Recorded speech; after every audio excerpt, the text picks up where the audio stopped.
አንዲት ልጅ ዱባይ አንድ ሾፌር በጣም ነግሮኝ ነው በጣም የተገረምኩት። እዚህ ሰንበት ትምህርት ቤት ታገለግል የነበረች ልጅ ዱባይ ትሄድና ሃይማኖት ትቀይራለች፣ መናፍቅ ትሆናለች።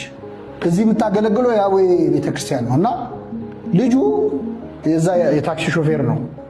አገኛትና ጠየቃት። ለኔ ነው የሚነግረኝ። አገኘዋትና ያው የሰንበት ተማሪ የነበረች ልጅ እዚህ አግኝቻት ምን ነው አመጭም ስላት አይኔ እኮ አሁን ገብቶኛል በርቶልኛል አለች። ለምን? እኔ እኮ ድሮ አቡዬ የፈጠሩኝ ነበር የሚመስለኝ አለች። ምን አልካት ታዲያ አልኩት።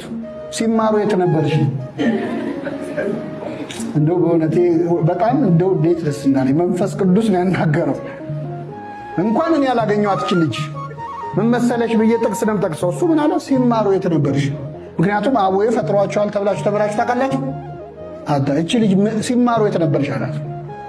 በጣም ብዙ ሲማሩ የት ነበርሽ የምንባል ሰዎች አለሰበት ውስጥ ገና ትምህርት ሲጀምር ስራ የሚመጣለት ሰው አለ። ትምህርት ሲጀምር ቢቁነጠነት ቆይ ቢሮ አንድ ፋይል አለ ማመጣው የሚል ሰው አለ።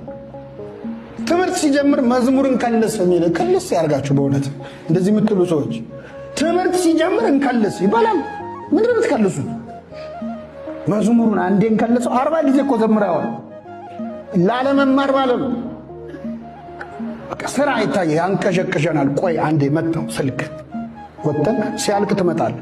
ጸሎት እየተደረገ ቁጭ ሚል ሰው ጸሎት ልክ እየተጀመረ ጸሎት ውስጥ እንደው ላለመሳተፍ ማለት ነው። ሲያልቅ